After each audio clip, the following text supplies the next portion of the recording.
الحمد لله رب العالمين، والصلاة والسلام على أشرف الأنبياء والمرسلين نبينا محمد وعلى آله وصحبه أجمعين. أما بعد، الله بتوفيق سره د سوالاتو جواباتو د نشست شروع کو او دا زمونږ تقریبا اتم نشست چې په دې کې مونږ د رونو د خويندو د هغه سوالونو جواب ورکو کوم چې هغوی کړي. او الله سبحانه وتعالی دې موږ له توفیق راکړي د حق د بیانولو، او بیا دې الله سبحانه وتعالی موږ ټولو له توفیق راکړي په هغې باندې د عمل کولو. بعض ملګري دا وایي چې د سوال جواب کې نه مختصر یې کوه په ها او یا نه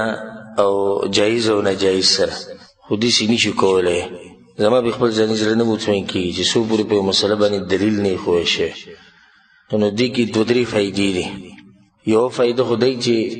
زما په خپل زړه مطمئن شي چې ما مسله واضح کړې د قرآن او حدیث په رڼا کې. اوس په د مخامخ سړی عمل کوي نه کوي، د هغه خپله مرضي ده، الله به دې هغې تپوس کوي. دویمه خبره دا ده چې د دې سره د سائل هم زړه مطمئن کېږي چې کله څوک تپوس وکړي او ته د دلیل وښیې د قرآن او حدیث نه، د هغه زړه مطمئن شو. درېیمه خبره دا ده چې دې سره علم زیاتېږي چې کله مسله څوک تپوس وکړي ته جواب ورکړي، بیا د دلایل وښیې الله دا وایي، د الله پیغمبر دا وایي، د دین مشران دا وایي، صحابه کرام دا وایي، تابعین دا وایي. د دې سره د ټولو مسلمانانو علم زیاتېږي چې څوک مو دا مسله اوري. او کېږي نه کېږي، جایز دي ناجایز دي، ها او نه، داسې قسمه جوابونه سړی د ضرورت په وخت کې ورکوي سړي ته دي، یا څوک چې تپوس کوي د هغه ته دي، د هغې خپل حالات دي. خو موږ به جواب ورکوو، هغه به انشاءالله د قرآن او حدیث په رڼا کې، په هغې به کم سے کم یو دلیل خو به ښایو، کم سے کم یو دلیل به پرې ښایو، یا د قرآن نه یا د حدیث نه. نو دا یو څو وروڼو او خویندو تپوسونه کړي دي، انشاءالله د هغې جواب به کوو د الله سبحانه تعالی په توفیق سره. دا یو ورور سوال کړی دی چې کله د جنۍ غوښتو په وخت کې هلک کور والا لاړو، جنۍ کور والا پسې یو جنۍ غواړي او چې هغې ته خوړه وایي، یا د اردو کې منګني وایي، دا جنۍ غوښته او دغه ټیم کې نکاح وشوه. بیا چې کله دی دا جنۍ راولي د واده ورځ چې ورته وایي، نو په هغه ورځ به بیا نکاح کوي او که نه؟ الجواب بالله التوفیق چې دا جنۍ غوښته او د هغې کور ته تله او خوړه کول، دا د علاقې د عاداتو سره هم تعلق ساتي. بعض علاقو کې چې جنۍ غواړي نکاح ورسره کوي، نو جنۍ وغوښته نکاح یې مو وتړله، ګواهان پکې وي او مهر پکې هم کېږي او قبول او ایجاب دا ټول پکې وشي. اوس دا اگر که نوم ورته خوړې ورکوي خو هغه یې نکاح. بعض علاقو کې صرف جنۍ وغواړي بس نکاح نه شي. کبیل پرز په دغه ټیم کې نکاح وشوه، نو بیا په دویم پیر نکاح ته ضرورت نشته، دا د ښځه ده، خو صرف دومره ده چې د کور ته نه ده راغلې. او که په دغه ټیم کې نکاح نه شي، صرف جنۍ غوښتلي، نو بیا به لازم نکاح کوي، د نکاح نه بغیر دوی نشي میلاوېدی. والله اعلم. دا یو ورور تپوس کړی دی چې زه په دکان کې کار کوم او موبایل یې جوړوم، آیا دا کار روا دی او که ناروا دی؟ الجواب بالله التوفیق، موبایل خرڅول او جوړول، دا موبایل چې دی دا په حرام کې هم استعمالیږي او په ښه کار کې هم استعمالیږي، په مباح کار کې هم استعمالیږي او په حرام کار کې هم استعمالیږي. نو په دې کې تفصیل دی. موبایل خرڅول جوړول په هغه چا باندې او د هغه چا دپاره جایز دي چې تا ته پته ده، ستا غالب ګمان دی چې دا سړی پرې داسې غلط کار نه کوي. دویم تا ته یو سړی معلوم دی چې دی په دې موبایل باندې غلط کار کوي، په حرام کې استعمالوي، دی دا کوي دا کوي، تا ته تفصیل معلوم دی، په داسې سړي له به یې نه خرڅوي، نه به یې دې سړي له روغوي. دریم هغه سړی دی چې د هغه تا ته څه پته نشته چې دی په څه کې استعمالوي. نو عام حالاتو ته ورته وګورئ چې موبایل خلک غالبا په څه کې استعمالوي. نو غالبا حالت دا دی چې موبایل خلک په یو جایز کار کې استعمالوي، رابطې پې کوي، خپل څه بعض ضروریات دي، بعض کارونه دي هغه پې کوي. نو د هغې په رڼا کې ته دا جوال خرڅولی هم شي، دا موبایل خرڅولی هم شي او دا موبایل جوړولی هم شي. دا تفصیل دی پکې. درې قسمه خلک دي. یو دا تا ته معلوم دي چې دا سیده خلک دي، بیا غوسه ده. دویمه تا ته معلوم دی چې دی په حرامو کې استعمالوي او د کار هم دغه دی، د سړي سره به مرسته نه کوي. درېیمه دی تا ته پته نشته. بیا عام حالاتو ته وګوره، بیا فرق دی په موبایل او په ټي وي کې او په ډیش کې. چې موبایل او ټي وي دې دواړو کې فرق دا دی چې دا ټي وي غالبا په شر کې استعمالېږي، نو ځکه د هغې نه به ځان لرې ساتي. او موبایل چې دی نه دی په شر کې دومره نه استعمالېږي چې څومره په مباح کارونو کې استعمالېږي. خلک یو بل سره رابطې ساتي. نو دا خو یوه نقطه شوه. دویمه نقطه هغه دا شوه چې هر هغه رور ته موږ نصیحت کوو کوم چې د موبایلو دا کار کوي او د موبایل جوړوي، چې خپل کار صرف د موبایل سره ساتئ. په موبایل کې دننه که د چا نه تصویران پاتې شوي، یا په دې موبایل کې دننه میموري کاډي، یا په دې کې دننه سیم کاډي، نو پای کې ګوتې مه وایئ. دا د خلکو نه پرده اوچتول دی. او چې څوک د خلکو نه پرده اوچتوي، رسول صلی الله علیه وسلم الله به دې پرده اوچته کړي، په دنیا او په آخرت کې به یې وشرموي. نو تا له یو سړي موبایل راوړي، دا مله صحیح که، د هغه نه به کې میموري کارډ پاتې شوی. نو ته اوس دا مه ګورې چې میموري کارډ کې دننه څه دي. ته دا مه ګورې چې د موبایل په دې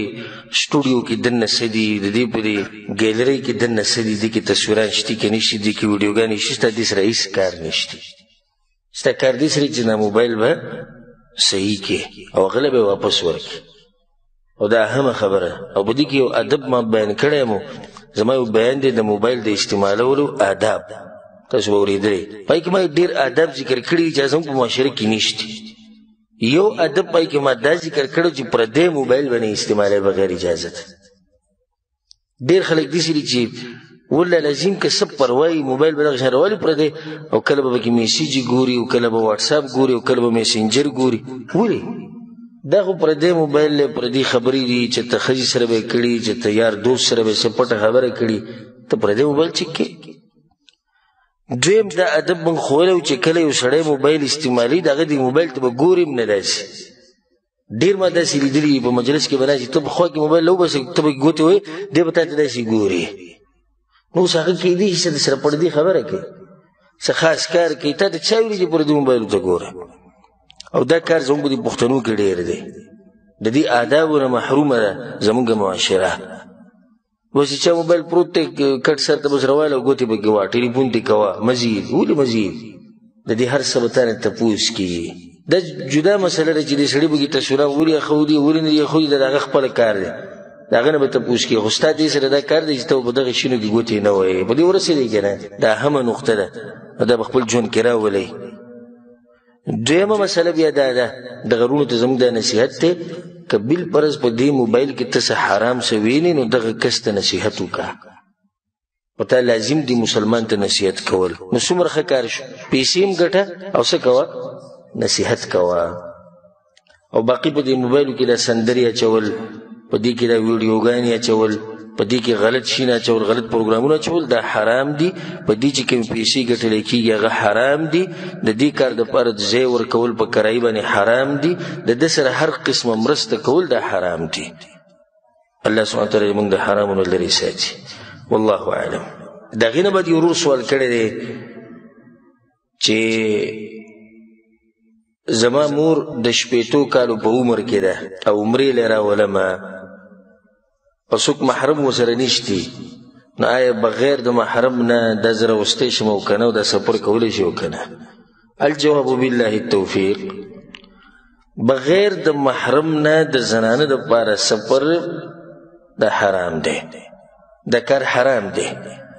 حدیث د عبدالله بن عباس رضی الله عنهما دی،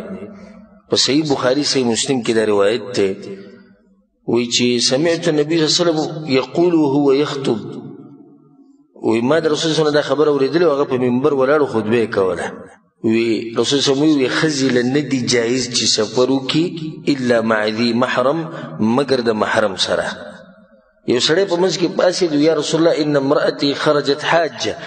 یا رسول الله زما ښځه خو تلې د حج له، او ما خپل نوم لیکلی دی په یو غزا کې، په یو جهاد کې، زما خو اراده جهاد ته ده.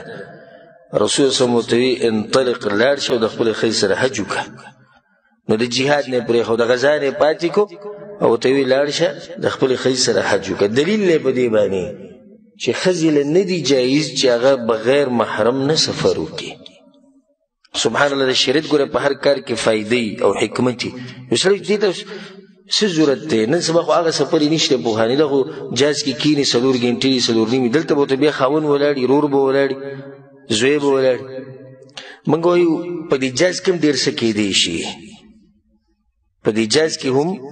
ډېر څه کېدی شي او شوي دي بله دا چې دا جاز خراب شي او په بل ځای کې کوز کړي دې څه ته شوي دي که نه شي جاز خراب شي او بل ځای کې کوز کړي ته شوي هر چا سره غالبا شي حدیث هم شوي موسم خراب ده بل ځای کې جاز کوز کړی بیا به څه کوې او دا ښځه هلته په بل ملک کې یا په بل ښار کې 40 غنټې او 20 غنټې او 15 غنټې یوازې تېروي نو دې کې څوک ګرنټي ورکولی شي چې دې ښځې حفاظت به کړي شریعت دا ټولې خبرې زموږ د عزت لپاره بیان کړي چې زموږ د ښځو حفاظت وشي نو دې سره به لازم محرم خو محرم چاته ویل کېږي هغه چاته چې هغه په دې ښځه باندې د همیشه لپاره حرام وي نسب دلاسه رضاعت دلاسه او پای کې بیا دا شرط دی چې دی به بالغ او عاقل وي اوس یو زنانه سره ماشوم دی دا ماشوم محرم نشي جوړېدی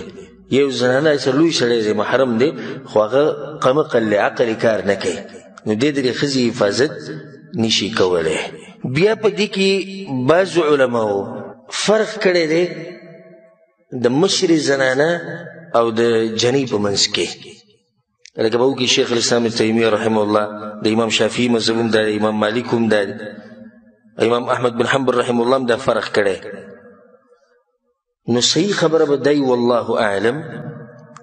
چې کله زنانه مشرۍ عمر زیاتي او د نکاح رغبت نه لري او نو سره څوک د نکاح رغبت لري او د دې سره نورې زنانه یي او دوی باندې څوک کم سړي چې مشراني چې هغوی ښه رښتیني مسلمانانی نو انشاءالله دا بوډۍ دا مشره ښځه دوی سره سفر کولی شي ځکه چې دا په هغه زنانو کې ده چې دې ته نه د چا رغبت شي او نه د دې په چا کې رغبت شته خو په شرط د دې یو څو خبرې پکې لازم دي چې د دې سره به د زنانو ګروپ وي او کم مشران سړي چې هغه مسلمانان ښه مؤمنان وي دوکهباز دروغجن خیانتګر به نه وي دریم دا حج به فرضي حجي دا عمره به فرضي عمره وي ځکه اوس یو زنانه ده وایي چې زه بیا حج کوم موږ ته فرضي دې کړی وي کړی مې دی نو اوس ته صرف بغیر محرمه سفر کوې بغیر محرمه سفر نه دی روا او تا فرضي حج کړی دی دا بل خو په تا لازم نه دی که نه نو دا مسله د کم حج او د کمې عمرې دپاره شوه د فرضي دپاره دا مسله ګوره ذهن ته ښه مضبوطه کوزه کوي دې ته ډېر ضرورت راځي والله اعلم د هغې نه بعد یو ورور تپوس کړی دی د کشتونو د کاروبار څنګه دی یا د قسطونو د کاروبار څنګه دی وایي ځکه چې په دې کې د ریټ ډېری یو شی په نغدو په 10 ریاله دی په 10 روپۍ دی او په کشتونو دا په 20 روپۍ دی نو دا پیسې ډېرې شوې د دې کشتونو د لاسه او د دې نیټې د لاسه نو دا په سود کې راځي او که نه الجواب دې مسله کې به لږ تفصیل کوم او د هغې وجه دا ده چې زموږ په ملک کې داسې علما شتي حق پرست محققین چې د هغوی دا رایه ده او دا قول دی چې دا سود دی بیع التقسیط د کشتونو دا بیه یا د قسطونو دا بیه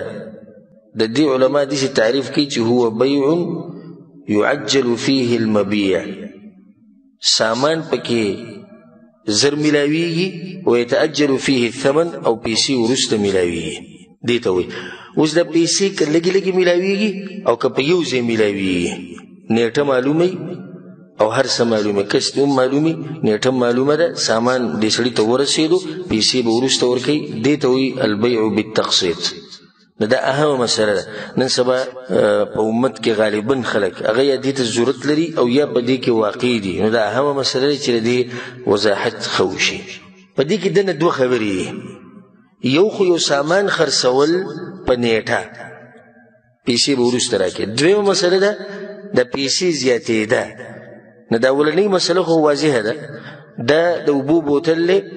دا مثال کې په 10 روپۍ دی که اوس یې 10 روپۍ را نه اوس نشي ما طاقت نشته 2 میاشتې بعد پیسې په 2 میاشتې بعد 10 روپۍ راکړه او صحیح ده دې کې خو هېڅ خبره نشته په دې کې څه حرج نشته دې کې تا ته څوک څه نه وایي چې دا سود دی او که سود نه دی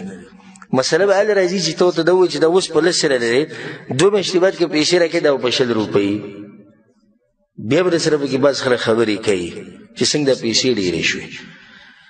اول خو د بیع تقسیط له راځو یا نیټې باندې پیسې ورکول وروسته چې دا جایز دي دې باندې یو دلیل درته ښایو عایشه رضی الله عنها حدیث دی په صحیح بخاري صحیح مسلم کې ان النبي صلی الله علیه وسلم اشترى طعاما من يهودي رسول سم د يهودي نه خوراک واغستو الى اجل یو نیټې پورې یعنی پیسې به وروسته ورکوي ورهنه درعا من حديد او د رسول سم سره یو زغره و د وسپنې هغه ورسره ګاڼه کړه ندینه د ثابته شوه چې یو شی په نیټه خرڅول څه شو جایز دي دې که خو څه اشکال نشته دغه شان په دې باندې یو بل دلیل هم شته د عایشه نه روایت ته په صحیح بخاري کې دی چې بریره په ما پسې راغلې وه او دا بریره چې د وینځه وه نو دې د خپلو مالکانو نه ځان ازاده و نو د هغوی سره اتفاق کړی چې هر کال به زه تاسو له دومره پیسې در کوم زما د ازادولو دپاره نو ګوره دا نیټه یې ښودلې چې هر کال به زه تاسو له پیسې دومره در کوم دې مسله کې هېڅ مسله نشته خو اشکال په دې ځای کې راځي چې دا پیسې کله زیاتېږي په نقد یو ریټ دی او چې بیا نیټه پکې ږدي بیا نسیه بل ریټ دی جمهور العلماء دا وایي جمهور چې ویلی شي غالبا علما هغوی دا وایي چې دا بیع جایز ده د دې لپاره خپل شرطونه وي او بعض علما دا وایي دا سود دی څلورو مذهبونو په دې باندې اتفاق دی چې دا قسمه معامله دا څه ده دا جایز ده لکه دا حنفي مذهب د امام ابو حنیفه رحمه الله د مذهب چې کوم کتابونه به کې بدایع الصنایع یو کتاب دی او په هغې کې دا خبره لیکلې ده چې الثمن قد یزاد لمکان الاجل وایي کله نه کله پیسې زیاتې شي د نسیه او د لاسه مطلب چې هغوی دې ته جایز وایي دغه شان امام مالک رحمه الله په مذهب کې هم دا کار روا دی امام شافعي په مذهب کې هم دا کار روا دی امام احمد بن حنبل رحمه الله د مذهب چې کوم علما دي هغه مو چې دا بیع جایز ده او شیخ الاسلام ابن تیمیه رحمه الله وی الاجل یاخذ قسطا من الثمن وی دا پیسې چې لیټ کې نو د دې څه ورکول غواړي کنه نه هلته به پیسې ډېرېږي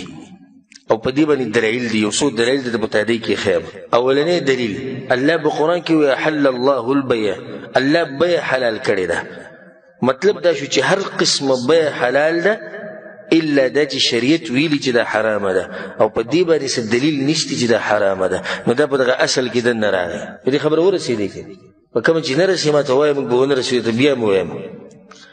دویم دلیل په دې باندې دا دی الله وایي یا ایها الذین آمنوا لا تأکلوا اموالکم بینکم بالباطل ای ایمان والو خپل مالونه په خپل منځ کې په باطلو طریقو سره مه خورئ الا ان تكون تجاره عن تراض منكم مگر دا چې په تجارت کې تاسو دیو بل پیسې استعمالوي خوري عن تراض منكم او تاسو به راضي نو دا به چې کومه ده چې د اوبو دا بوتل په 10 روپۍ دی په نغدو په نسیه په 100 روپۍ دی په دې باندې د دوه طرفونه راضي دي په دې باندې دوه طرفونه څه دي هغه راضي دي د دویم دلیل شو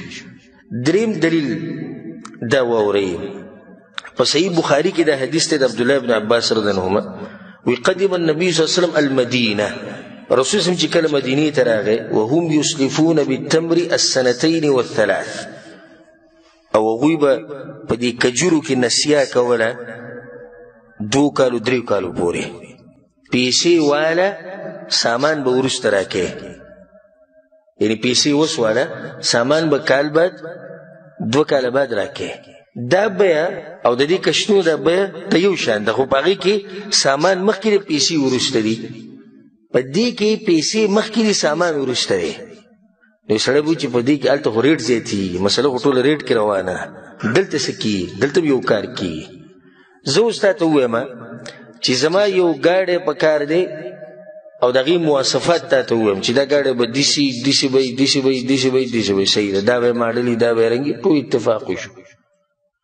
دا گاډي ریټ د خپل شپېته ذریعہ لري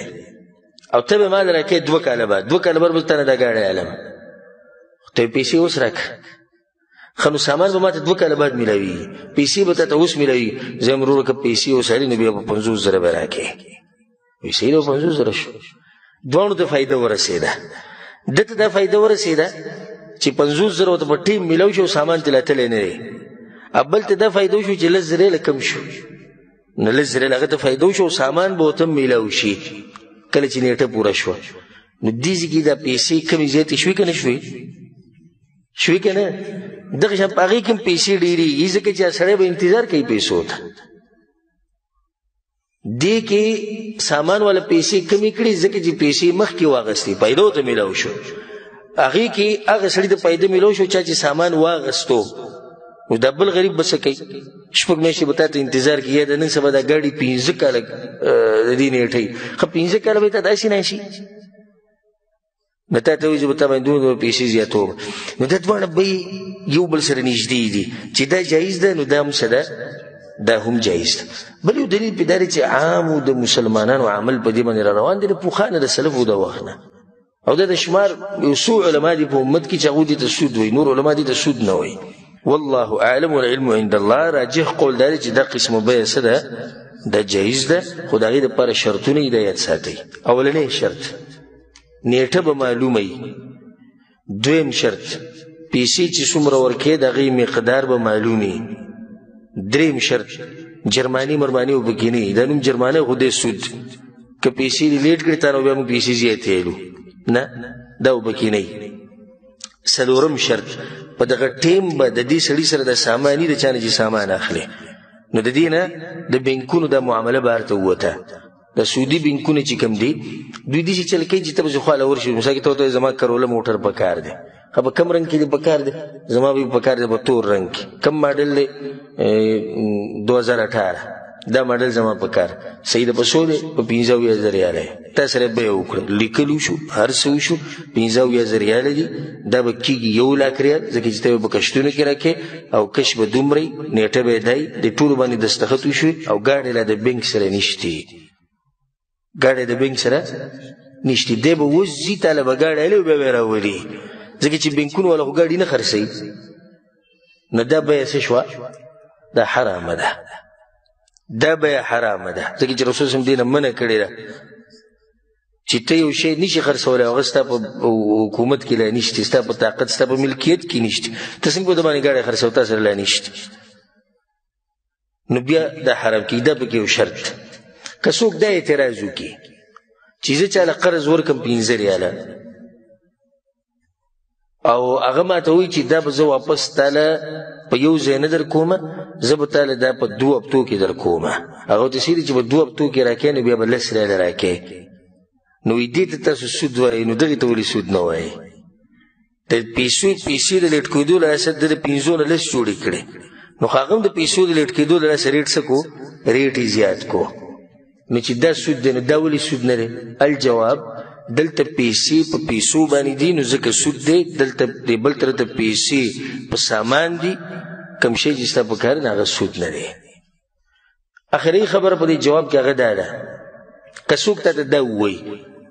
هغه علماو سره دا دلیل دی چې رسول سم د دې نه منع کړې ده چې 2 بیې به په یو بیه کې نه کې او وایي دا 2 بیې دي 2 بیې څنګه دي دا موټر دی دا په نغدو په 50,000 روپۍ دی او په نسیه دا په 1,00,000 روپۍ دی نو دا 2 بیې نه شوې او رسول صلی منع کړي چې 2 بیې به په یو بیه کې نه کې موږ وایي دا حدیث داسې نه دی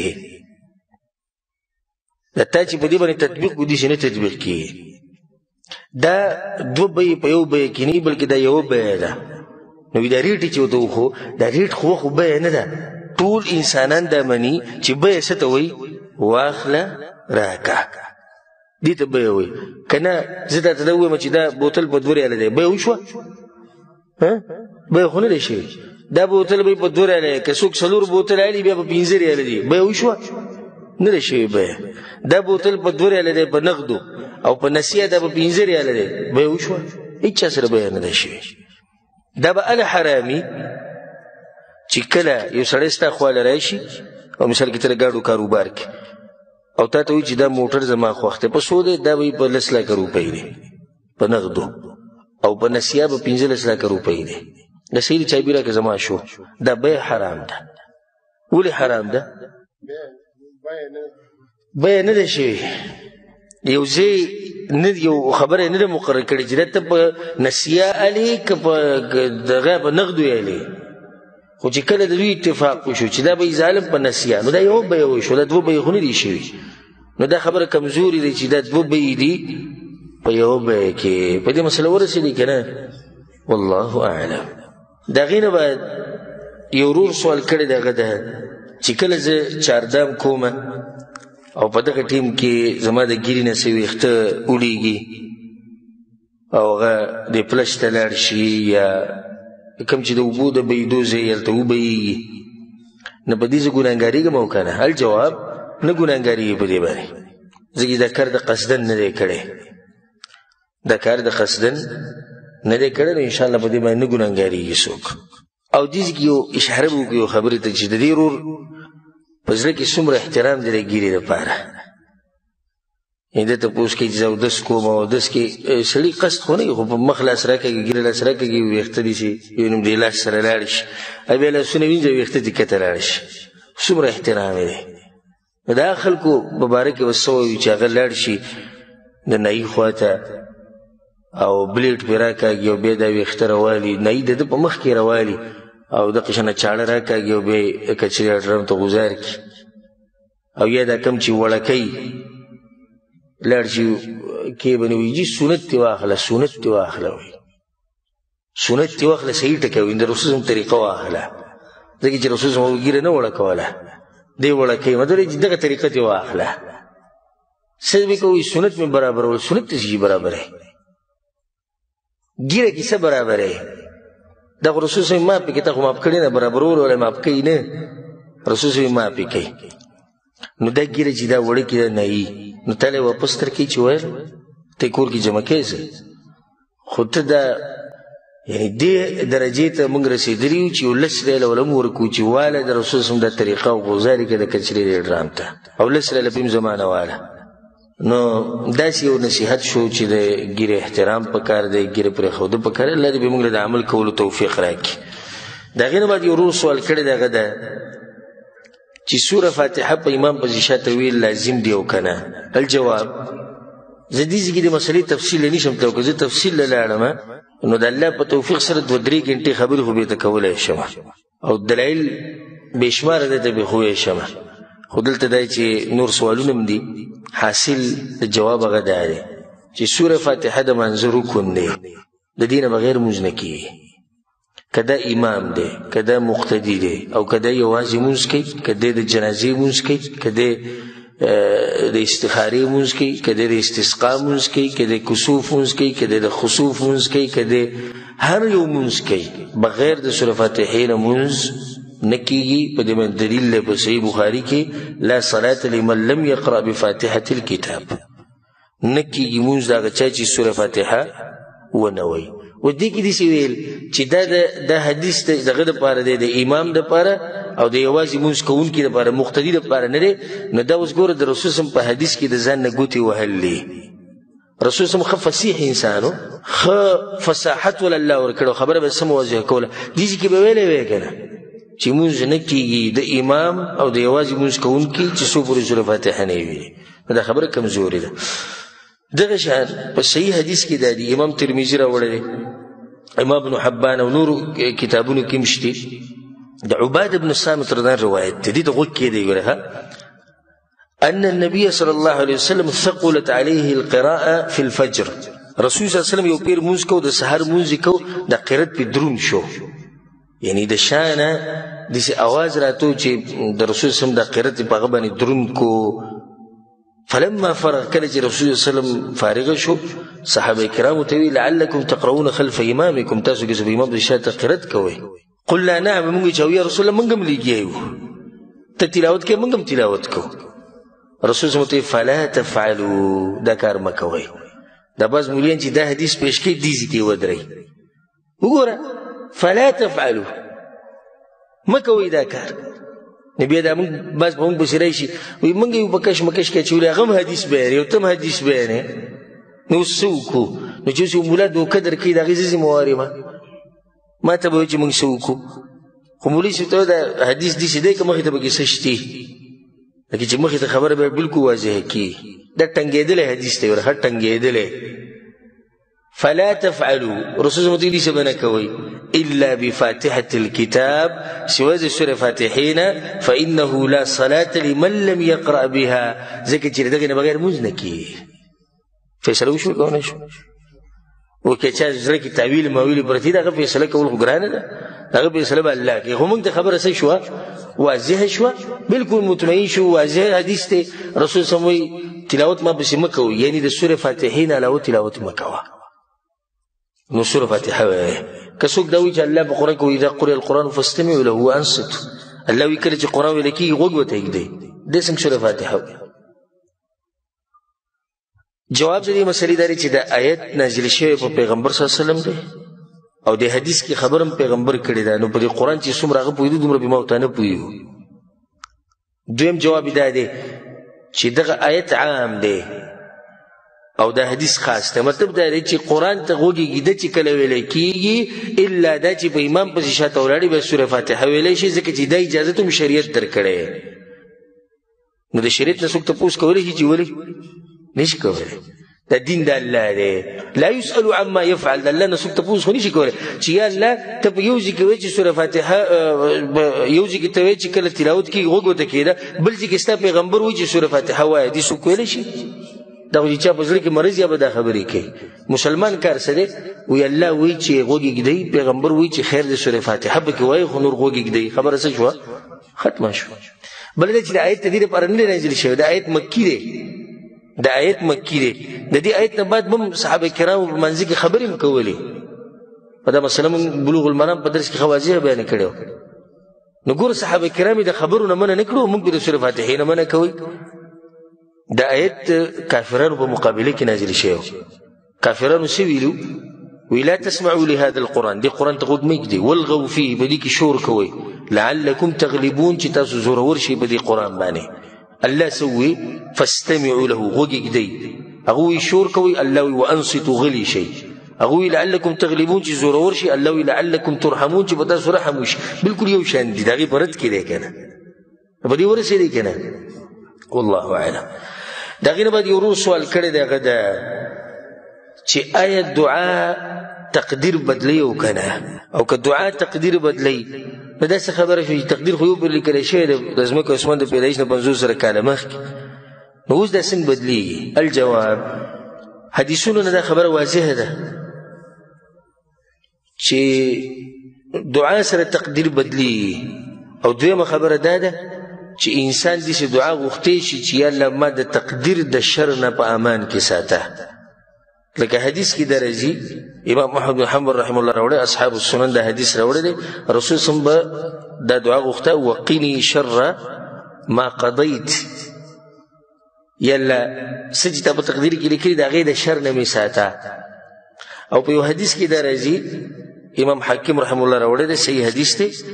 رسول سموي تقدیر نه واپس کیږي مگر په دعا سره او عمر نه ډیریږي مگر په نیکو کارونو سره دا خو واضحه حدیث ته دلیل دی اوس یو سړی دا ووایي نو تقدیر خو پوخ لیکلی شوی دی نو بدلیږي څنګه الجواب دې مسلې ته لږ ویښ کښېنئ تقدیر دوه قسمه یو ځوړند تقدیري یو پوخ تقدیري دا پوخ تقدیر نه بدلیږي او ځوړند تقدیر بدلیږي ځوړند څنګه الله لیکلی دی لکه مثال کې یو کس دی د هغه نوم دی محمد د دې محمد عمر 50 کاله دی خو که چېرته وله مور دعا وغوښته چې یا الله د دې بچي عمر مې ډېر کړي نو شپېتو ته به یې واړومه دا اوس ځوړند تقدیر دی څه دی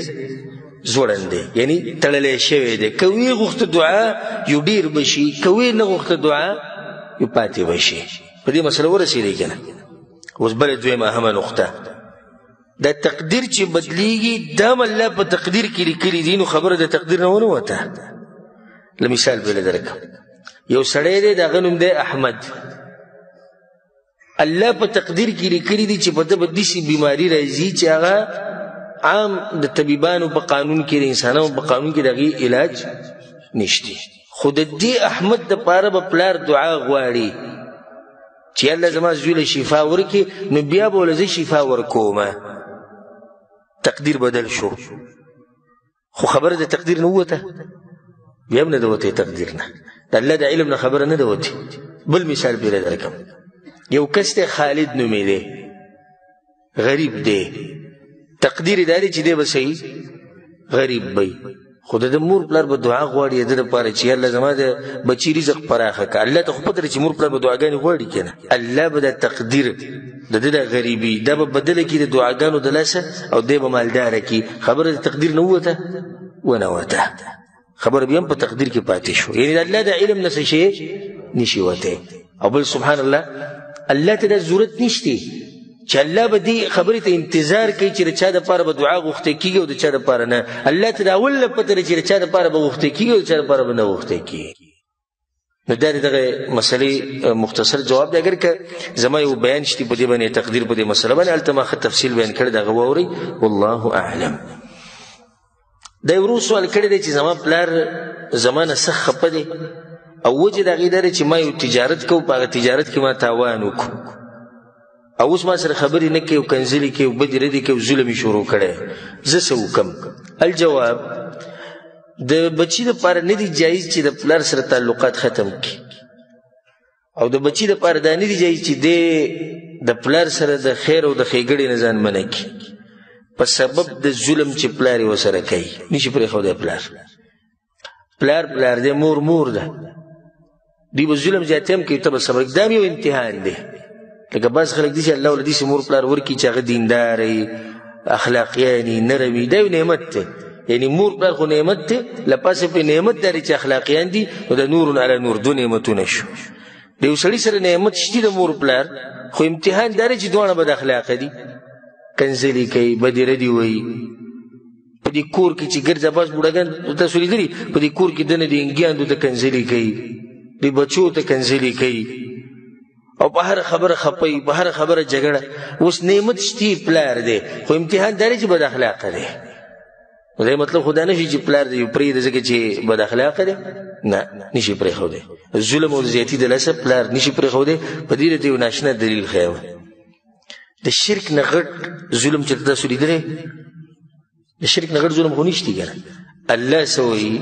ووصینا الانسان بوالدیه حسنا.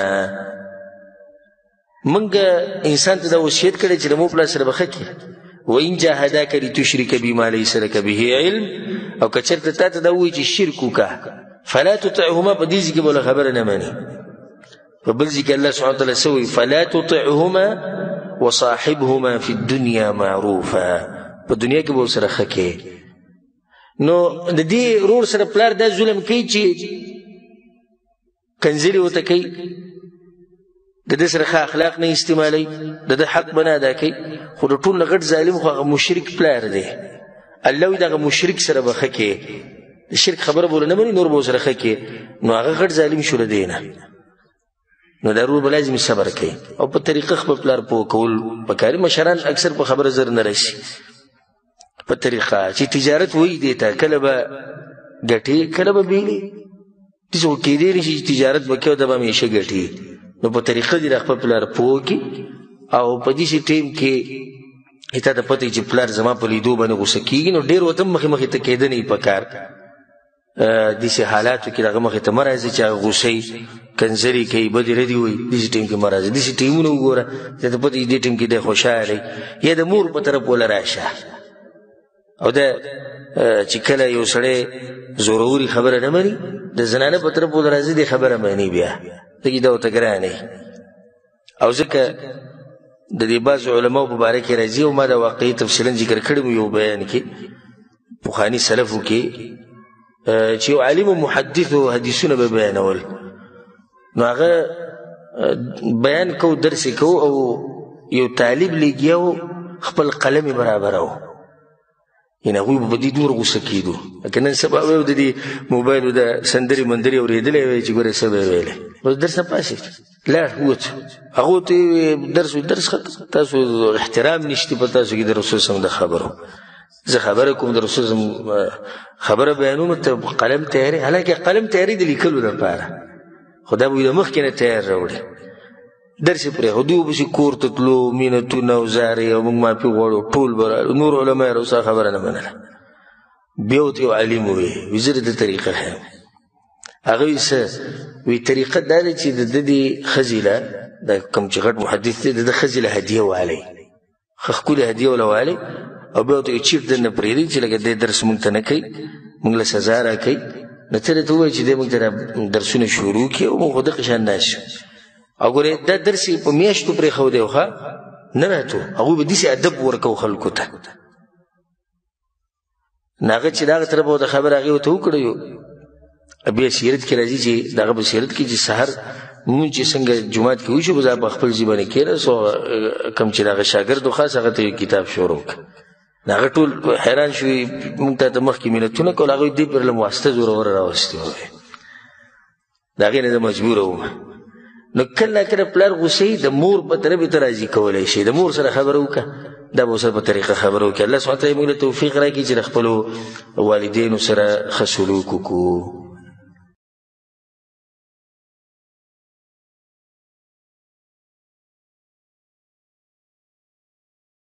د هغې نه بعد یو ورور سوال کړی دی چې ما احرام اچولی و عمرې له روان ومه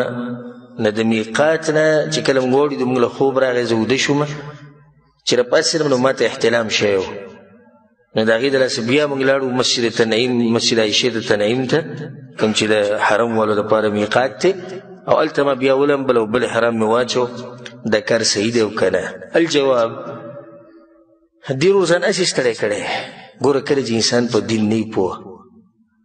زه درته په الله قسم خورم پرون مې ویډیو کته پرون نو د یو سپین ګیري نه یو هلک تپوس کوو د موبایل ورته نیولی وی کاکا اخرنی پیغمبر څوک دی زمونږ هغه ورته ابراهیم علیه السلام دی که زمونږ پیغمبر نو به په خپلو سترګو ولیدو ووایه مې ولیدو و ابراهیم علیه السلام اخرنی پیغمبر دی زمونږ پیغمبر هغه ورته خبره واچوي ښه دغه ده نه وایي مونږ اورېدلي دغه دي یعنی یو سړی سپین ګیری دی دته لا دا پته نشي چې د پیغمبر څوک دی او په دې د علماو مجلسونو له نه راځي علماو ته نه کښېني دین نه زده کوي دا به تا د جبریل علیه السلام راځي وحي به راوړي اوس دې سړي ګوره که دی د دین نه خبر وی د عجز نو دې کې هېڅ نشته یو سړي احرام واچو او د احرام نه بعد دته احتلام وشو اوس به دې کوي څه دی به دوه کاره کوي یو کار به دا وکړي چې غسل به کوي دویم کار به دا وکړي په کوم ځای باندې چې مني لګېدلې د هغه ځای دی وینځي باقي د ده احرام ښه برابر دی او ځي خپله عمره دی کوي نو د دې چې تنعیم ته تللی او مسجد عایشې تللی دا یې ځان هسې ستړی کړی دی او عمره یې صحیح ده والله اعلم د هغې نه بعد یو ورور سوال کړی دی چې آیا د که څوک وخاندي نو د دې سره اودس ماتېږي او که نه ځکه چې بعض خلک وایي چې د خندا سره اودس ماتېږي الجواب د علماو په دې خبره کې اتفاق دی چې خندا کول د منځه نه بهر د دې سره اودس نه ماتېږي امام ابن المنذر امام نووي رحمه الله دې ټول ویلي چې په دې باندې د علماو اجماع ده او په کومو حدیثونو کې چې دا راغلي دي چې څوک وخاندي د هغې سره اودس ماتېږي هغه ټول کمزوري دي ځکه امام نووي رحمه الله په خپل یو کتاب المجموع کې وایي كلها ضعیفة واهیة باتفاق اهل الحدیث د اهل حدیثو اتفاق دی چې دغه ټول حدیثونه څه دي کمزوري دي والله اعلم د هغې نه بعد یو ورور تپوس کړی دی چې دا بعض خلک وایي چې په نهر باندې اوبس کړه د دې نه رسول صلی الله علیه وسلم منع کړې ده آیا دا خبره صحیح ده او که نه الجواب حدیث کې دا راځي ابو سعید الخدری رضی الله عنه روایت دی وایي رسول الله صلی الله علیه وسلم وایي من شرب الماء على الريق چا چې اوبه وڅکړي په نهر انتقصت قوته نه د طاقت کمزوری کیږي رواه الطبراني د حدیث امام طبراني راوړی بل حدیث دی د ابو هريره رضی الله عنه چې څوک ډېر خاندي ډېر سپکېږي رسول زموږ چې څوک ډېر خاندي نه څه کېږي سپک شي او چا چې اوبه وڅکړي په نهره نو طاقت یې ختمېږي رواه الطبراني دا روایت امام طبراني په خپل کتاب الاوسط کې راوړی هر حدیث نه دا بار بار موږ دا خبره کوو او علماو ته چې نه یې واپس شوی نو ورله لازم که ژوند تېر کړي ژوند تېرول به ته هم ګران شي اوس یو سړی مولانا صاحب په سټیج باندې تا ته دا حدیث ووایي خبره ختمه حدیث خو شتي که دوه دي دوه دو حدیثونه دي امام طبراني په اوسط کې راوړي. جواب دې مسلې دی چې دوه حدیثونه کمزوري. دا ولنې حدیث چې کوم د ابو سعید خدری راندې د دې په سند کې اوراوي دی هغه ته ویل کېږي محمد ابن مخلد الرعیني او دا کمزور انسان دی چې په سند کې راشي سند کمزوري کی. دا دویم حدیث د سند چې کوم دی په دې کې بعض دي چې راویان دي چې علماوی منګ دوی نه پیژني دوی څه تاریخ نشته د سوق او د مجهول شړی روایت دا نه قبلي. د دین دا واضح شو چې شریعت څخه پابندی نه لګولې. بس خلک دا وایي چې شریعت دا خبره کړې ده چې د روټۍ د مخ کې وبس کا په منځ کې بینس کې ورسته به تینس کې. دا خبره شریعت نه ثابته. دا ټول ډاکټري خبرې دي. ان ډاکټران سوي دا دغه خبره ده خو شریعت ته باندې پابندي نه ده لګولو. ډاکټر ته او غالبا ډاکټران بلکې دا وایي چې په نهر وبس کې د مفید دي نو بس کا. خو ډاکټران دا وایي چې د روټۍ نه مخکې وبس کا په منځ کې مسکه ورسته مسکه ځکه چې دا د روټۍ هغه طاقت او خون هغه ختمي نو ستا بدن ته به طاقت نه میلاوي. د اوبه دې سره ګډې وړي شي کنه دې هغه خپل طاقت او ویټامین او چې سي هغه ټول ته ختم شو. نو دا مسله دا ډاکټري خبره ده خو شریعت پتا باندې څه پابندي هغه نه ده لګولې. والله اعلم. دا غینه بعد یو سوال کړی دغه ده چې یو طالب دی او هغه په جامعه اسلامیه کې سبق ویلې مدینه کې چې کوم جامعه اسلامیه تقریبا 15 کال ته سبق وی به چې کله واپس لار خپل ملک ته نو د خپل نوم سره وس المدني لیکي. المدني نه آیا دا جایز دي چې سړی خپل نسبت د علاقې ته وکړي چې هغه د علاقې دی نه دا کار جایز دی او که نه؟ الجواب چې څوک د یو ملکي هغې ته نسبت کړي دا خو واضحه خبره بیا دی په یو بل ملک کې اوسېږي په بل علاقه کې او به یې که ډېر وخت تېر کړي نو د دې نسبت دغې ته هم کېدی شي په دې کې څه حرج نشته خو په شرط د دې چې هغه خپل اصلي نسبت به نه ختموي. یعنې اکثر بعض داسې وکړي چې هغه اصلي بلکل هېر کړي چاته ویم نه چې د هغه ملک کې نه دا اوس ناروا کار دی. او په دې باندې یو څو مثالونه درکوم د محدثینو. محدثین داسې شتي چې البصري ثم المکي داسې راځي لکه یو پکې دا واوره مبارک ابن حسان السلمي. السلمي دا اوس خاندان دی. البصري دا کوم ځای دی؟ د بصرې دی. ثم المکي بیا څه دی؟ مکي دی. نو دی اوس دی د کوم ځای؟ د بصرې دی. مکي ورته ولې وایي؟ ځکه چې په مکه کې وخت تېر کړی. دغه شان اسماعیل ابن مسلم البصري ثم المکي. بصری دی بیا مکی دی. المغیرہ ابن عبد الرحمن المخزومی المدنی. المدنی او دغه سوی امام ابو حاتم رحمه الله د دې مغیره مبارک وی کان شامیا دی په اصل کې د کوم ځای د شام مدنی او ته بیا وی نزل المدینه مدینه کې وخت تیر کړو نو ځکه دلته څه ویل کېږي المغیره ابن عبد الرحمن المخزومی المدنی. نو په دې مسله ورسېدې دا جایز دي که نه جایز؟ جایز دي والله اعلم. یو ورور دا تپوس کړی دی چې بعض خلک دا خبره کوي چې کله ماشوم پیدا شي او د ده ویښته د لر نه کړو نو د مور پلار مونځ یې نه قبلېږي. دا خبره صحیح ده که غلطه ده؟ الجواب دا خبره بالکل غلطه ده. صحیح خبره دا چې د ماشوم ویښته لرې کول دا واجب نه دا سنت دي. څه دي؟ سنت دي. او حدیث کې دا راځي امام احمد بن حنبل امام ترمذی دا حدیث راوړی سموره رضی الله عنه رسول الله صلی الله علیه وسلم وایي چې کله ماشوم پیدا شي په 9 ورځ به د عقیقه وکړي په 9 ورځ به د هغه ویښته لرې کړي په 9 ورځ به پرې نوم کېږدي. خو که چا ویښته لرې نه کړو نو دی د هغې د لاسه ګناهګارېږي نه او نه دا چې د ده منځونه نه قبلېږي یا د مور منځونه نه قبلېږي دا کمزوري خبره ده والله اعلم. یو ورور دا تپوس کړی دی چې کله 2 کسان د یو بل سره میلاو شي نو دا یو لږ ټیټ شي او زموږ د خلک داسې د عادت په ګشتي لږ ټیټېږي چې محترم سړی هغه ته لږ ټیټ شي. آیا دا جایز دی او که نه؟ الجواب دا ټیټېده په هر حال کې حرام دی. که د سفر د راتلو نه بعد میلاو شوی او که په مخه میلاویږي، که مسلمان دی او که کافر دی او که باچا دی او که عالم دی او که خپل دی او که هر څوک دی، ځکه چې دا صرف د الله سبحانه وتعالی حق دی چې هغه ته به ټیټېږي. نو دا ټیټېده څه دي؟ دا ناروا دي او دې کې مشابهت دی د انګریزانو سره او د غیر مسلمو سره. او د رسول الله صلی الله علیه وسلم نه پکې حدیث راغلی، امام ترمذي امام ابن ماجه راوړی. یو کس وایي رسول صلی الله علیه وسلم ته یا رسول الله الرجل یلقى اخاه او صدیقه، یا رسول الله چې یو سړی د خپل ورور سره میلاو شي یا د ملګري سره اینحني له، هغه ته به ټیټېږي؟ رسول صلی الله علیه وسلم ته لا، نه به ټیټېږي. نو دا ټیټېده دي چې لږ دا څه دي؟ دا ناروا دي. زموږ دې خلکو کې شته بعضو کې چې سړي سره لاس میلاو کړي نو بیا دې چې لږ ټیټ شي را سره کښته کړي، نو دا په شریعت کې نشته، د دې نه منع راغلې ده. والله اعلم. دا یو خور تپوس کړی دی چې دا بعض زنانه چې د یو بل سره میلاو شي او د یو بل سره غاړه میلاوي نو یو بل ښکلوي. نو بعض زنانه او جنکۍ دا چل کوي چې یو بل ښکلوي نو په دې شونډو باندې یو بل ښکلوي، لکه د یوه د خپلې شونډې د بلې په دې شونډه ولګوي. آیا دا کار جایز دی او که نه؟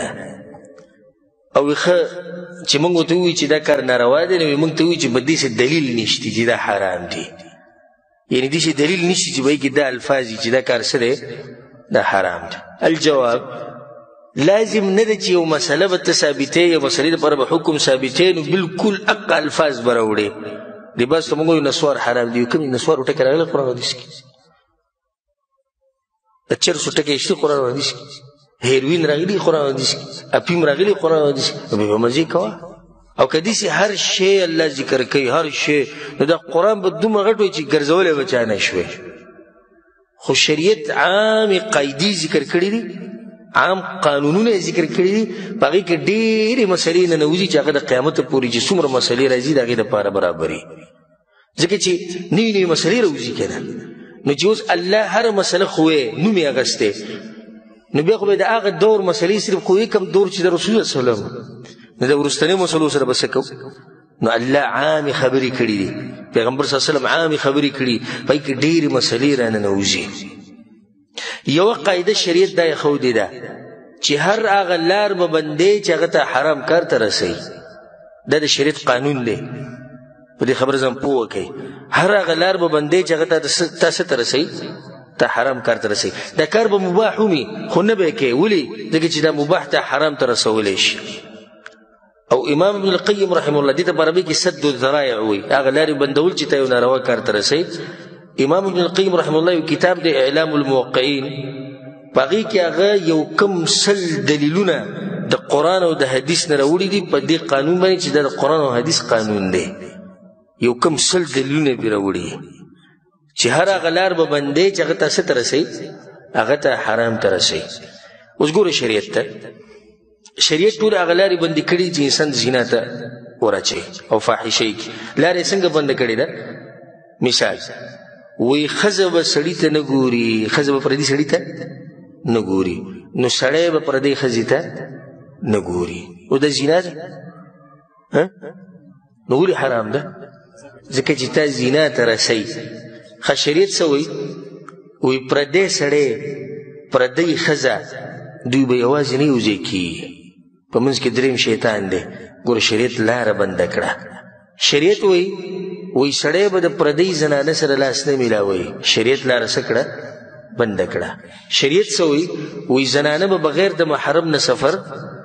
نه کوي، شریعت لار بنده کړه. دقه شان څه وایي شریعت؟ وایي ښځه به د ښځې عورت ته هم نه ګوري او سړی به د سړي عورت ته نه ګوري. نو زار شم د دې خوږ شریعت نه چې هغه لارې بندې کړي دي چې هغه مونږ ناروا کار ته رسوي. علما دا وایي، دې خبره کې سوچ وکړئ چې پلار، رور، مشران چې کوم د زنانه لپاره محارم دي، دوی هم یو داسې زنانه نشي ښکلولی چې کله د هغې نه فتنه جوړېږي. لکه اوس یو ورور دی او د خور تندی ښکلی، نو موږ دا وایو چې دا په هغه ټیم کې جایز دي چې فتنه ترې نه جوړي. او که اوس الک زلمی الک دی، خور چې دا ښه پیغله جنۍ ده او دی د هغې تندی ښکلی یا هغه د دې تندی ښکلی، نو کیدای شي د دې نه څه جوړی شي؟ فتنه جوړ شي نو دروازه به څه کې بنده به کې دا کار به نه کوئ. نو چې د دوی په منځ کې دا مسله ده نو دلته خو به حرام او حرامي چې یو زنانه رالګي د بلې زنانه شونډې ښکلوي د دې نه فتنه جوړېږي. که چېرته زنانه د یو بل سره میلاو شي او ډېر وخت بعد او یو زنانه د بله ښکل کړي تندی وله ښکل کړي هېڅ خبره نه، خو شونډې ښکلول چې زنانه د زنانه شونډې ښکلوي د یو بل شونډې ښکلوي د دې نه څه جوړېږي؟ د دې نه فتنه جوړېږي، د دې نه شیطان ته دروازه کولاویږي. نو ځکه موږ وایو چې دا کار څه دی؟ جایز دی؟ نه دی جایز. ولې نه دی جایز؟ حرام کار ته لار ده، دروازه ده. نو په دې کې رد شو په دغه خویندو باندې کوم چې وایي په قرآن حدیث کې دا مسله نه راغلې. قرآن حدیث کې هره مسله شته، خو چې څوک پکې سوچ وکړي الله سبحانه وتعالی دې موږ په قرآن او حدیث باندې پوه کړي. یو ورور تپوس کړی دی چې ما نه د مازدیګر لمونځ پاتې شي او بیا ماښام د لمانځه ټیم راشي، نو زه به اول د مازدیګر لمونځ کوم که نه زه به د ماښام لمونځ کوم؟ الجواب: قضا منځونو کې واجب دی چې دا په ترتیب باندې کې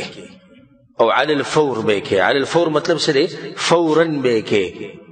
او دا خبره پته نشي چې د مولیانو سره کم شي دلیل به دی، خو صحیح دلیل نشته چې دا به سبا قمانځه ته پرېږدي. او عقل هم دا وایي که مرګ راشي نو بیا به څه کې؟ ماسخوتن لمونځ ته نه پاتې شو، وایي سبا ماسخوتن سره به راوګرځې، نو سبا ماسخوتن پورې به ته یې څوک ګرنټي ورکولی شي؟ نشي. نو علی الفور ډایرکټ به کې. رسول الله حدیث کوي چا نه مونځ پاتې شو دو یا تیر شو چې څنګه ورته رایاد شو څنګه د خوب راپاسې ډایرکټ به مونځ کوي.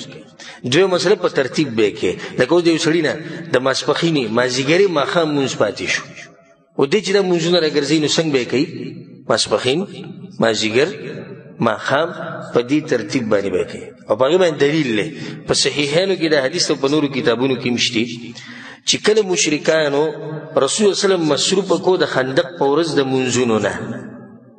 یعنی رسول الله خندق کې غزوه خندق کې په جنگ کې مصروفه مشرکانو سره مصروفه د رسول الله صلی الله علیه وسلم منځونه څه شو؟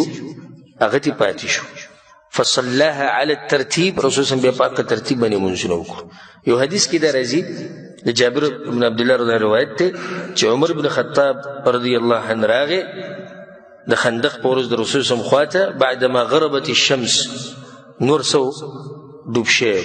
فجعل يسب كفار قريش، نو د قریش کافرانو ته بدې ردې ویلې او یا رسول الله ما كدت اصلي العصر حتى كانت الشمس تغرب، یا رسول الله او مازدیګر مونځ چې مې کوو نو بلکل نور ډوبېدو، دغه ټیم کې راته موقع میلاو شو. نو رسول صلی الله علیه وسلم ورته امام نه دی کړی، نو بیا رسول صلی الله علیه وسلم اودس وکړو فصلى العصر بعدما غربت الشمس، نو مازدیګر مونځ کله وکړو؟ نور ډوب شوی. ثم صلى بعدها المغرب، نو بیا کوم مونځ وکړو؟ ماښام مونځ وکړو. د دې نه واضح شي ترتیب لازم دی. اوس راځو ضرور دې مسلې له چې یو سړی دی مازدیګر مونځ ته پاتې شو، د ماښام د مانځه ټیم راغی، اوس به دې کوم مونځ مخکې کوي؟ جواب: دی به ټیم ته ګوري. که دی د مازدیګرې مونځ وکړي او بیا هم د ماښام په منځه کې ټیم پاتې کېږي او دی پکې د ماښام مونځ کولی شي، نو دی به په دغه ترتیب کوي. اول به څه وکړي؟ مازدیګر، بیا به ماښام. خو که به دغه وخت په دې منځه کې دومره ټیم پاتې چې په هغې کې دا یو مونځ چې دی وکړي کوم چې قضا شوی دی، بیا دغه وخت منځه ته ټیم نه میلاویږي، نو بیا به کوم مونځ مخکې کوي؟ بیا به د ماښام دا مخکې کوي، ځکه چې د ماښام هغه ټیم هغه ورته ووالی دی. خو دا چې کله دی ځان له مونځ کوي، خو جومات ته چې راغی او ویلي دي چې خلک د ماښام په منځه ولاړ دي، نو د هغوی سره به کوم مونځ کوي؟ هغوی سره به د ماښام کوي، بیا به ځان له کوم مونځ وکړي؟ بیا به د مازدیګر وکړي. په دې مسله ورسېدی او که نه؟ واضح شوه؟ ځکه چې دا قسمه مسلې ډېرو رونو ته راپېښېږي، نو ته به ګورې چې وخت څومره دی، دا مونځ او دغه دواړه به کېږي که نه؟ که کېږي بیا خو صحیح ده، که نه کېږي نو بیا به هغه وخت مونځ له ترجیح ورکړي په قضا مونځ باندې. او چې جومات ته ورغلې د ماښام مونځ کوي، ماښام مونځ او سره وکړه، بیا به وروسته کوم مونځ کوې؟ بیا به وروسته د مازدیګر مونځ کوې. والله اعلم. د هغې نه به دې ورور تپوس کړی دی چې آیا دا خبره صحیح ده چې عایشه رضی الله عنها چې به کله خط لیکو چاته به لیکل کول، نو په هغې کې به دا خبره لیکله چې من حبیبة رسول الله صلی الله علیه وسلم المبرأ في كتاب الله عائشة بنت ابي بکر رضی الله عنهما. دا سیده چې رسول الله صلی الله علیه وسلم د بیبي به داسې لیکل من حبیبة رسول الله د رسول الله صلی الله علیه وسلم هغه زنانه چې د رسول صلی الله علیه وسلم ډېره خوښه وه د الله په کتاب کې د هغې پاکوالی بیان شوی دی عایشه لور د ابوبکر رضی الله عنه دا صحیح ده که نه اول خو دا خبره یې ساتئ چې په دې کې شک نشته چې عایشه رضی الله عنها حبیبة رسول الله صلی الله علیه وسلم دا په دې کې شک نشته په زنانو کې چې کومه زنانه د رسول الله خوښه هغه دا وه او په دې کې هم شک نشته چې الله په خپل کتاب کې د هغې پاکوالی بیان کړی په صحیح بخاري صحیح مسلم کې دا حدیث دی د عمرو بن العاص رضی الله عنه وایي ما د رسول صلی الله علیه وسلم تپوس وکړو ای الناس احب الیک یا رسول الله ستا په دې خلکو کې کوم خلک څوک دې ډېر خوښ دی ما ته وایي چې عایشه ما ورته وایي چې نه یا رسول الله من الرجال سړو کې وي ابوها وي د هغې پلار خبره دواړو نه وځي که ښځو کې شي عایشه ده او که سړو کې شي څوک دی وي د عایشې پلار دی دلیل دی په دې باندې چې حبیبة رسول الله صلی الله علیه وسلم امام ابو بکر الاجر الحافظ رحمه الله په خپل کتاب الشریعه کې دا روایت راوړی دی چې مسروق رحمه الله چې کله به هغه یو خبره کوله چې عایشه رضی دا خبره داسې کړې ده نو داسې به وي حدثتني المبرأه ما ته دا خبره ما ته هغه ښځې کړې وه چې د اسمانونو الله د هغې پاکوالی بیان کړی و الصدیقه رښتینې زنانه وه ابنة الصدیق د رښتینې انسان لور وه حبیبة رسول الله صلی الله علیه وسلم او رسول صلی الله علیه وسلم ته محبوبه زنانه وه دغه شان امام ابن عساکر رحمه الله وی الصحابه كانوا يعرفون انها احب الناس اليه صلى الله عليه وسلم ولهذا كانوا يسمونها حبيبه رسول الله صلى الله عليه وسلم والصحابه الكرام هم خپلو کې دا وی چې عائشه سره حبيبه رسول الله صلى الله عليه وسلم به رسول د ورور دې تپوس له چې آیا هغه په خط کې دا لیکل او کنه دا اوس یو جدا مسله ده دا روایت صرف په یو کتاب کې راځي امام طبري رحمه الله د تاریخ یو کتاب دی او په هغې کې هغه دا خبره کړې ده چې کله عایشه رضی الله عنها بصرې ته لاړه نو هغې خط ولیکو یو کس ته چې د هغه نوم زید بن صوحان او په هغې کې ورته داسې ولیکل چې دا خط دی د عایشې د طرف نه چې لور ده د ابوبکر ام المؤمنین حبیبة رسول الله صلی الله علیه وسلم اما بعد به خبره وکړه نو سندن دا واقع کمزوري ده ځکه چې دې په سند کې راوي راځي د هغه نوم دی لوط ابن یحیی او محدثین وایي دا متروک دی متروک مطلب محدثینو پرېښودی دی او محدثین چې پرېږدي نو هغه صحیح د څه کاري محدثین خو د کار سړی نه پرېږدي که نه خو بېکاره دی که نه برابر نه دی سړی نو دا یو کس پکې منځ کې راځي چې د هغه نوم دی لوط ابن یحیی د لوط ابن یحیی د لاسه دا روایت څه شو دا کمزوری شو دا یو ورو سوال کړی دی چې ما د امام ابن الجوزي رحمه الله کتاب مطالعه کوو په هغې کې د امیر المؤمنین عمر بن خطاب رضی فضایل بیان شوي دي نو په هغې کې ما یو ضعیف حدیث وموندو سوال مې زما په زړه کې دا راغی چې امام ابن الجوزي ولې په خپل کتاب کې ضعیف حدیث راوړو او دا سوال د ډېرو وروڼو په زړونو کې راځي لکه موږ چې د مشکات ته درس کوو که نه موږ پکې څه وایو دا حدیث سندن څه دی کمزوری کیدای شي د ورور یا د خور په زړه کې راشي چې کمزوری نو ده ولې دلته راوړو یا پر ریاض الصالحین کتاب پای کې کمزوري شته د سنن ترمذی امام ابو داود او د کوم کتابونه په دې کې ضعیف شته ولې به دوی دا چل کوو جواب دې مختصر دی اگر کې دې جواب وګد دی ډیر اسباب دي چې د هغې د لاسه علما دا خبره کمزور حدیث په خپل کتاب کې راوړي یو سبب دا دی چې په فضایل اعمال کې یو احکام دي احکام څه ته وایي حلال او حرام عبادت په عبادت کې کمزور حدیث قطعا نه چلیږي او په فضایلو کې ضعیف حدیث چلیدی شي چې کله به کې یو څو شرطونه وي اولنی شرط دا دی چې د کمزورتیا به معمولي چې ډېر کمزوری انا قبلیږي دویم دا چې دا کومه خبره چې به د حدیث کې دی چې د دې په شریعت کې یو اصلي او دریم دا چې د کمزورتیا بیان شي حدیث ته بیان کو بیا به څه ووایې د حدیث کمزوری ما پسې ورور یو ورځ کتاب راوړو فضایل اعمال نو په کې یو روایت دی یو حدیث پکې دی چې کله آدم علیه السلام ونې ته نږدې شو او بیا الله د دغه نه راوویستو د جنت نه نو په عرش باندې لیکلي لا اله الا الله محمد رسول الله نو هغه ویل الله ما وبخه د دې سړي د مخه د تا جوړه نوم لیکلی نو الله ورته وایي تا ته څنګه پته ولګېده چې ته ما ته د نوم معلومي ما هغه ورته وایي چې یا الله ما چې کله ولیدو چې په عرش باندې د نوم دی نو تا ته ډېر ګران دی خو دا روایت دغه فضایل اعمال کې شتي او دا منګړت دی ضعیف نه دی څه دی منګړت یو منګړت یو ضعیف ضعیف دی چې سند کې لږ کمزوری منګړت سوچه دروغ دا سوچه دروغ دی دا کتاب فضایل اعمال ډېر ملګري پړاوي او تعلیمونه دې کوي که نه کوي او زموږ په ملکونو کې په قرآن له پاسه پروت دي دا خبره صحیح ده که غلطه په قرآن له پاسه پروت دي جومات ته ورشه په محراب باندې یا که چېرته الماري لګېدلي شی پروت دي ټپایي پرته وي په هغې به قرآن پروت دي بیا به بله پاسه فضایل اعمال پروت دي ډېر خلک دا کتاب وایي خو چېرته دې کې سوچ نه دی کړی هغه حدیث لاندې لیکلي دي دغه حدیث چې کله راوړه چې دا روایت راوړی دی پلاني امام په خپل کتاب الموضوعات کې لکه یو محدث کتاب لیکلی دی الموضوعات منګړت روایتونه دا ورته لاندې لیکلي الموضوعات څه مطلب دی منګړت روایتونه وایي دا حدیث په هغه کتاب کې دی ما سره یو سړی ناست و ما دا خو په خپله پکې داسې لیکلي چې دا موضوع حدیث دی ګوره موضوع وایي نه دا خو مطلب چې موضوع د دې حدیث دا ده نو دې به څوک پوه کړي دا نه وایي دا خو دغه نه چې منګړت دا خو مطلب چې موضوع د دې حدیث دا ده موضوع دغه مطلب دی وایي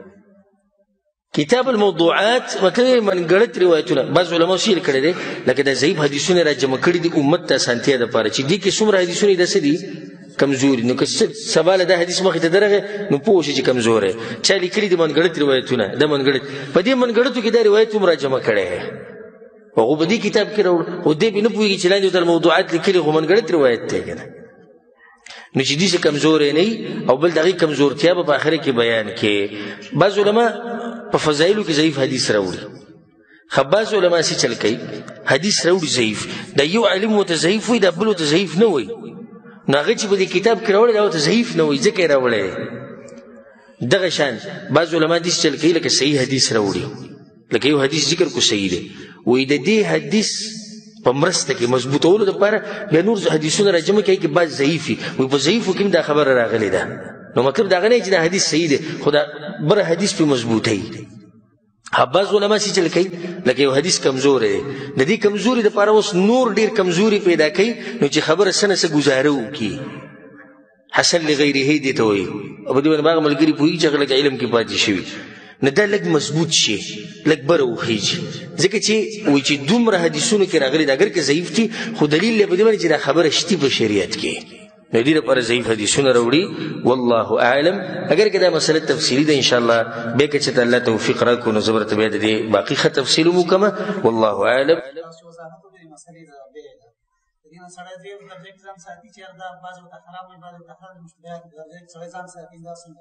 دا ښکلې خبره ده د محترم ورور وایي چې که یو سړی د بیع بالتقسیط نظام په دې ساتي چې بعض علماو ته حرام وایي سود ورته وایي بعض ورته نه بلکې غالبا ورته جایز وایي نو زه دې ځان ساتمه په دې چې را بعض ورته سود وایي نو ښکلې خبره ده خو موږ دا وایو چې لازم نه دي دې شي وکړي ځکه چې نن سبا په امت کې ډېرو خلکو ته د دې قسم معاملاتو ضرورت دی یو سړی غریب دی ځان له کاروبار رواني ګاډی ایلي بل څه شی ایلي او ته ضرورت راشي نو موږ وایو چې جمهور العلما فتوا هغه دا چې دا جایز ده او ما په خپل دلایلو بیان کړو او زما په زړه ښه مطمئن دی چې د علماو قول مضبوط دی خو که یو سړی احتیاط کوي په دې چې ځان ترې وساتم نو ښه خبره ده دویمه خبره دا ده چې د کشتونو کاروبار دا په ځان باندې قرض راړول دي او شریعت موږ منع کړي وي بغیر ضرورت په ځان باندې قرضې مه راړوئ ځکه چې ژوند به دې څه شي ژوند به دې تنګ شي والله اعلم حدیث کې دا ثابت دی چې د ده ویښته به د سپینو زرو سره وزن کې چې څومره وزن کېږي هغې همره پیسې به بیا راولي او صدقه به یې کړي دا مستحب عمل دی او حدیثونو کې ثابت دی الله اعلم ګوره که د مشرانو د قدرمنو خلکو تندې ښکلول احتراما جایز دي خو کوشش دا پکار دی چې د هغې لپاره انسان ټیټ نه شي په داسې حالاتو کې د ده تندې که ښکلی چې پای کې ټیټوالی را نه شي لکه مثال یو سړی د اوس د مور پلار خپې ښکلی جایز دي چې سړی مور پلار خپې ښکلي کړي دا مسله موږ مخکې تفصیلا بیانه کړې وه خو دلته صرف چې یو فایدې راته ذکر کړو اوس دا مور ناسته ده پلار ناست او دې د هغې خپې ښکلو غواړي نو بیا به د هیئت داسې جوړېږي لکه سجده چې لګوي نو داسې نه ده پکار چې دی کینی او د مور د خپله ګه راوچته کړي د پلار د خپله ګه راوچته کړي او ښکلي کړي نو بیا به دې کې څه حرج نه کوشش دا پکاري چې د ټیټوالی پکې رانه شي والله اعلم الا دا چې اوس یو سړی چیتي لکه اوس مشر دی او د باډۍ نه څه دی چیت دی نو بل څه نه کېږي لازم به د دنګ سړی لږ راکته کړي نو دې چې کوم د ده د ټیټېده مقصد نه دی ټیټېده مقصد نه دی خو دا مجبوري ده انشاءالله دې ټیم کې اوس حرج نه او ماشوم ښکلی د مینې نه تا پکې دننه راغلو دا ښکلی مثال والله اعلم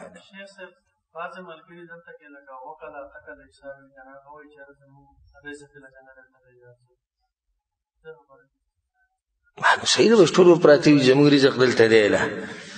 دا خو څه خبره نه شوه چې دا کم ملګري دا خبره کوي چې زموږ رزق دلته دی ته ټیکټ والا او خروج ورکړو چې رزق د پاکستان ته ځي که نه ځي خو چې یو سړي ډډه لګولي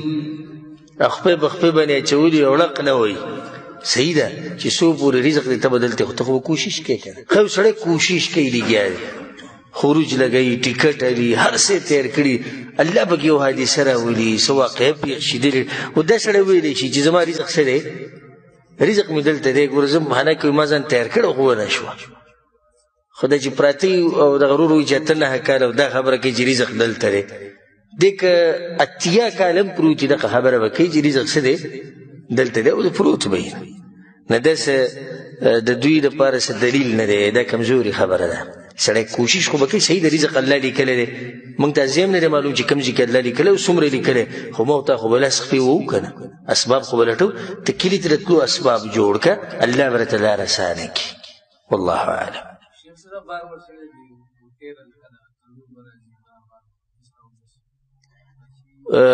خولې ته تروي اوبه راتله د معدې نه د دې څخه اودس نه ماتېږي